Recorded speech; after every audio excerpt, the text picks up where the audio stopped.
Bonjour peuple de Dieu et bienvenue à cette nouvelle exhortation. Aujourd'hui, avec l'aide du Saint-Esprit à la lumière des Écritures, nous allons parler de l'esprit de désespoir. Nous disons esprit pourquoi? Parce que chaque chose que nous vivons dans ce monde, en tout cas que nous vivons, ça a un esprit. Surtout quand ce n'est pas visible, parce que si nous nous référons à la parole de Dieu qui dans Éphésiens 6 à partir du verset 10, la parole de Dieu dit revêtez-vous de tous les âmes spirituelles afin de tenir ferme contre les œuvres de l'ennemi, car nous n'avons pas lutté contre la chair et le sang, mais contre les esprits, les dominations, les autorités, les esprits méchants dans les lieux célestes et les princes des ténèbres. En tout cas, du monde, nous pouvons lire. Aujourd'hui, avec l'aide du Saint-Esprit, comme nous avons dit, nous allons un peu voir comment est-ce que cet esprit de désespoir se manifeste et quelles sont ses conséquences. Mais bien aimé, avant de continuer, nous devons savoir quelque chose, que nous sommes des êtres humains et en tant qu'êtres humains, nous avons des émotions positives et des émotions négatives.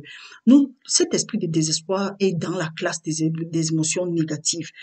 Aujourd'hui, maintenant, nous allons voir comment est-ce que nous pouvons éviter cet esprit, comment est-ce que nous pouvons prier contre ces émotions négatives, parce que l'esprit de désespoir entraîne avec lui la jalousie, les meurtres, les déceptions, l'arrogance, la honte, la peur, l'isolement, les stagnations, les retards et tout ça. Donc nous allons un peu découvrir et nous allons voir la source même. Parlant de la source, notre étude est tirée du livre de Genèse du chapitre 22 à partir du verset 15 jusqu'au verset 18. Ça nous parle de l'histoire d'Agaï et de son fils. Donc, mes frères, mes sœurs, comme nous parlons de l'esprit de désespoir, là, cet esprit de désespoir a deux sources. Quand nous lisons dans Jacques 4, à partir du verset 1 jusqu'au verset, je crois c'est 4 aussi, il nous dit, Jésus-Christ dit que vous demandez, vous ne recevez pas parce que vous demandez mal dans le but de satisfaire vos désirs. C'est pour dire quoi? Que parfois le désespoir s'installe parce que nous avons des désirs que nous voulons accomplir qui n'a rien à voir avec l'affaire de Dieu. Parce que la parole de Dieu nous dit aussi dans le Proverbe que Dieu résiste aux orgueilleux. Quand tu demandes quelque chose, pas pour la gloire de Dieu, mais pour t'attirer la gloire, Dieu te résiste. Et c'est ça qui fait que on est désespéré. Donc voilà une source de cet esprit de désespoir. La deuxième source aussi, nous pouvons le trouver dans Proverbe 13 à partir du verset 12 qui dit ceci, que un espoir différé rend le cœur malade, mais un désir accompli est un arbre de vie. Ceci dit, nous devons faire attention à nos désirs parce que quand nous avons des désirs et que ce n'est pas pour la gloire de Dieu, nous sommes en train de courir un grand risque parce que la parole de Dieu nous dit, fais de l'Éternel tes désirs, fais de l'Éternel tes délices et il va te donner ce que ton cœur désire. Qu'est-ce que ton cœur désire que jusqu'aujourd'hui tu n'as pas encore reçu ou bien que tu n'as pas encore reçu et ça fait qu'il y a l'esprit de désespoir en toi. Mon frère, ma soeur, comme nous chantons chaque fois ici, là, quand tu demandes quelque chose à Dieu, même si c'est sa promesse, même si c'est ce qu'il a dit, il faut que ce soit pour sa gloire. Et là, maintenant, quand Dieu trouve son intérêt dans quelque chose que tu demandes ou bien que tu fais, il va défendre sa cause. Et là, toi-même, tu auras la gloire. Donc, aujourd'hui, apprenons à ne pas chercher des choses pour notre gloire, pour éviter cet esprit de désespoir. Mais si nous fermons notre oreille et nous disons que on s'en fout de ça, comme on a l'habitude de dire, mes frères, mes sœurs, bienvenue l'esprit de désespoir. Mais si tu veux lui fermer la porte, refuse de faire ce qui est contraire à la parole de Dieu. Parce que quand nous lisons dans Job 22, à partir du verset 1, il dit, attache-toi à Dieu et tu auras la paix. Quand nous lisons dans Proverbe 37, verset 4, il nous dit, fais de l'Éternel tes délices et il va te donner ce que ton cœur désire. Donc, bien aimé, si tu veux que Dieu te donne ce que ton cœur désire, donc tu dois t'attacher à Dieu. Si tu ne t'attaches pas à Dieu, si tu ne fais pas de l'Éternel tes délices, ce que tu vas voir, c'est que là, tu te mets dans un état de désespoir et il y aura des frustrations, des lamentations, tu vas t'isoler, il y aura des retards, tu auras le manque de confiance en toi, la peur. Tu auras même la peur du lendemain. Alors que la parole de Dieu dit que ne vous souciez pas du lendemain, car le lendemain aura soin de lui-même. Tu vis dans une certaine incertitude. Et là, à ce moment-là, généralement, quelqu'un qui est désespéré est très jaloux. Il est jaloux, il est arrogant, il est orgueilleux. Donc, il ne se laisse pas apprendre. Donc, tu ne sais pas. Il a de ces allures que, toi, tu ne sais pas. Du moins, toute personne qui est victime de cet esprit est souvent, donc, il veut s'attirer la gloire. Il a tendance à attirer les gens vers lui. C'est même un menteur ou une menteuse à la limite. Eux, ils donnent toujours l'impression de pouvoir résoudre le problème du monde entier. Quand eux-mêmes, ils n'arrivent pas à résoudre leur problème, là, tu peux directement constater que c'est un désespéré ou toujours en train de vanter ses mérites, alors qu'au fond, ils n'ont rien. Au fond, ils sont vides. Ce sont des carcasses. Quelquefois, l'esprit de désespoir, et tout ça, ce n'est pas la personne, mais c'est cet esprit de désespoir qui fait ça. Pourquoi? Parce que il est un voleur. Et la parole de Dieu nous dit dans Jean 10, que le diable ne vient que voler, détruire et tuer. Donc, si tu ne t'arrêtes pas, mon frère, ma soeur, aujourd'hui, pour dire que, qu'est-ce qui peut même, est-ce que, qu'est-ce je fais quoi de ma vie? Qu'est-ce qui se passe? Est-ce que je suis encore au contrôle de ma vie? Si tu ne t'arrêtes pas, tu te repens de cet esprit de désespoir. Il va te trimballer. Avant que tu n'ouvres les yeux, il aura fini avec toi. Donc, avant qu'il ne finisse avec toi, lève-toi, tu finis d'abord avec lui. Il y a une prière qu'on a faite contre l'esprit de désespoir. Après avoir suivi cette étude, va faire cette prière et tu vas voir, Dieu est fidèle. Parce que la parole de Dieu dit, si tu gardes l'esprit de désespoir en toi, Dieu dit ceci, qu'il n'exauce pas les pécheurs. Et si quelqu'un détourne son oreille afin de ne pas écouter la loi, même sa prière passe pour une abomination.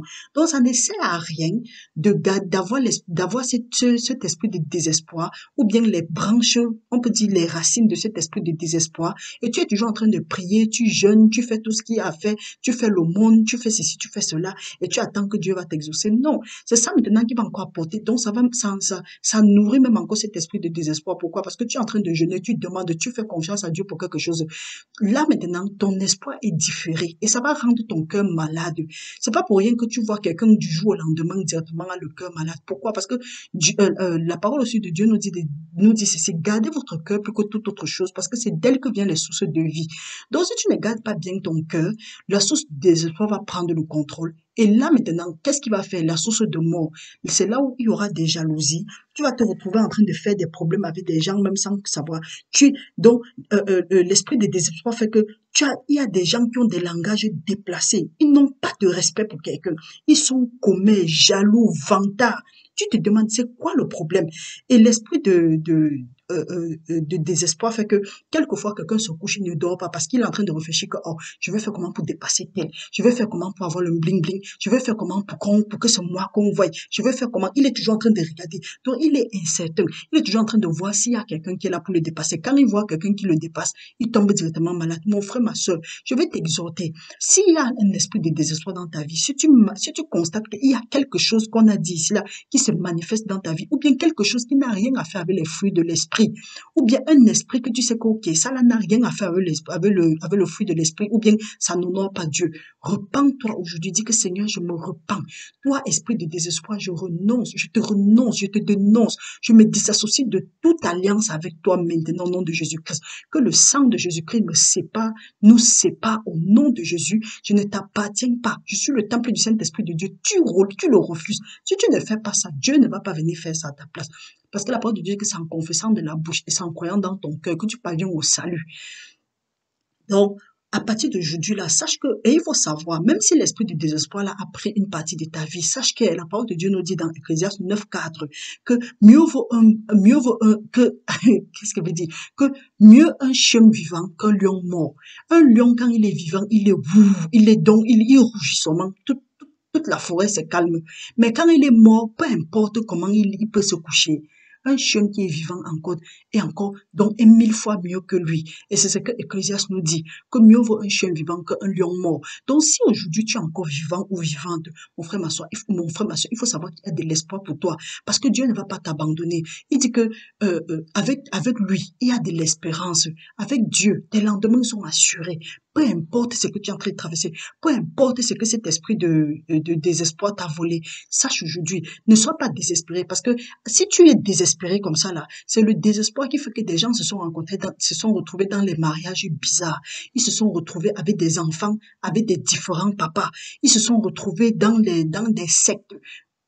Aujourd'hui, ils font des rituels, ou bien ils sont obligés de manger de ces conneries, ou bien ils sont obligés ils ont des enfants bizarres, des enfants, comme on dit souvent des imbéciles là.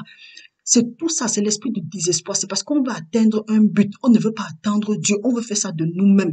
Donc, on refuse d'être désespéré à partir d'aujourd'hui, mon frère, ma soeur. Si tu as compris ce message et que c'est pour toi, refuse d'être désespéré. Nous allons prendre l'exemple de Haggai dans la parole de Dieu.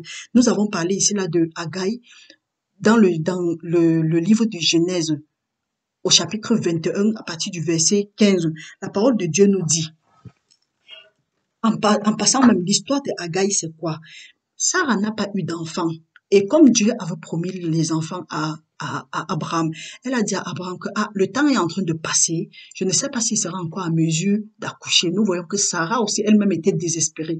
Elle a poussé Agar dans les mains de Abraham. Agar maintenant a conçu de Abraham. Le simple fait qu'elle est devenue arrogante, orgueilleuse, elle a commencé à insulter, à se comporter mal envers Sarah. Quand elle a accouché de Ismaël, Dieu merci, Dieu s'est souvenu de Sarah. Sarah aussi a conçu de Isaac. À un moment, Sarah a dit que non, mon enfant ne doit pas hériter avec le fils de l'esclave. Il faut la chasser. Ça n'a pas plu à Abraham, mais Dieu a dit que non. C'est l'enfant de Sarah qui est l'enfant de la promesse. Renvoie Agar. Agar est arrivée, est partie, elle s'est égarée dans on a dit, je ne sais pas, ou bien c'est Bathsheba, je ne sais plus où, oui, elle s'est égarée dans le désert de Bathsheba, oui. Quand elle s'est égarée, il y a eu un désespoir qui s'est installé. Et le désespoir, pourquoi? Pourquoi elle s'est retrouvée là-bas? Parce que elle est devenue arrogante envers Sarah. Elle devait être dans la royauté, mais elle se retrouvait dans le désert. Donc, c'est pour vous dire, mes frères, mes sœurs, sachons que l'esprit de désespoir va même nous voler notre gloire si nous ne faisons pas attention. Parce que Agar se retrouvait dans le désert, ce n'était pas sa place. Elle était censée être, même si elle était l'esclave de Sarah. Elle avait maintenant un jas. Donc, Sarah l'a estimé quand Sarah a dit que va.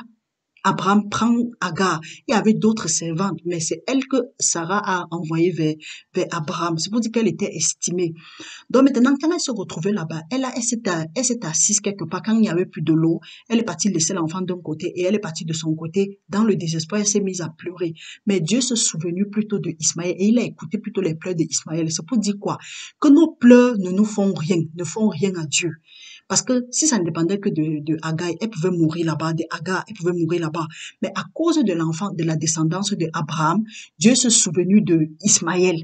Et c'est là où l'ange a parlé à Agar, que Agar, qu'est-ce que tu fais? Elle a dit que non, je ne veux pas voir mon enfant mourir. En tout cas, allez lire l'histoire, c'est très très intéressant. Une fois maintenant que l'ange a ouvert ses yeux, elle a pu voir une source d'eau et elle a pu l'eau, elle a bu et elle a aussi donné pour l'enfant. Donc vous voyez que tant qu'elle était dans le désespoir, l'eau était même à côté, elle ne voyait pas. Qu'est-ce que l'esprit du désespoir fait? L'esprit du désespoir ferme toutes les voies possibles qui peuvent t'aider à avancer. L'esprit du désespoir te paralyse. L'esprit du désespoir te freine. L'esprit du désespoir te retarde. Donc aujourd'hui, si je déclare au nom puissant de Jésus-Christ que quel que soit l'esprit de désespoir qui s'est accroché à toi, nous venons contre cet esprit de désespoir avec le sang de Jésus-Christ et nous annulons leur force par la puissance dans le sang de Jésus-Christ maintenant au nom puissant de Jésus-Christ. Que tu prospères comme le Seigneur veut. Le Seigneur veut que tu prospères à tout égard comme prospère l'état de ton âme.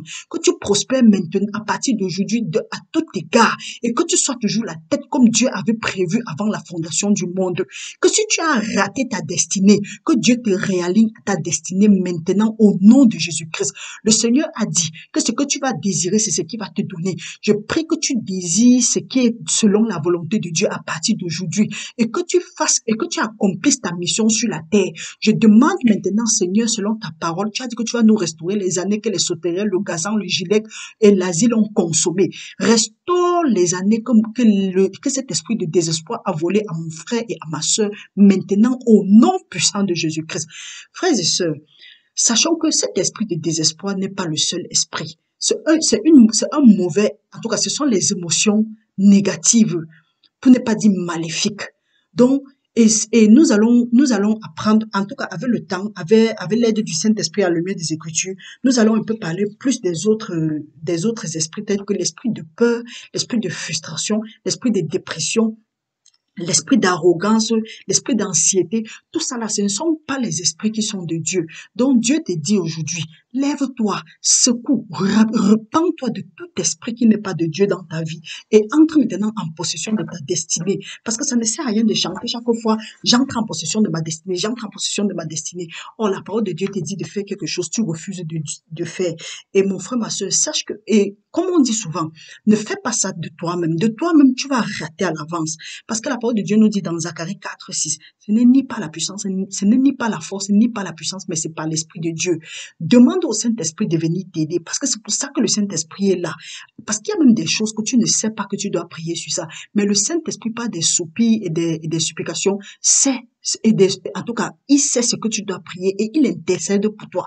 Donc, commence aujourd'hui à demander le Saint-Esprit à Dieu. La parole de Dieu dit dans Matthieu 7:7, demandez et vous allez recevoir. Commence à demander. La parole de Dieu dit que qui de vous, méchant que vous êtes, va donner le serpent à son enfant s'il demande du pain. Donc si tu demandes le Saint-Esprit, Dieu va te donner le Saint-Esprit.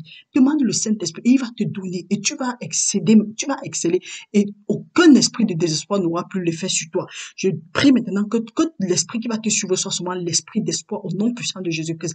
Mes frères et sœurs, je prie que le Seigneur continue à nous fortifier et nous allons nous retrouver pour une autre étude. Et je tiens sincèrement à m'excuser parce que j'aurais dû faire cette étude-ci 2 jours avant, mais je n'ai pas pu. Mais gloire soit rendue à Dieu que j'ai pu aujourd'hui. Et nous avons nos différents jeunes. Je vais une fois donner le programme et je vais coller ça sur la page. Là, chacun va lire et chacun va se préparer.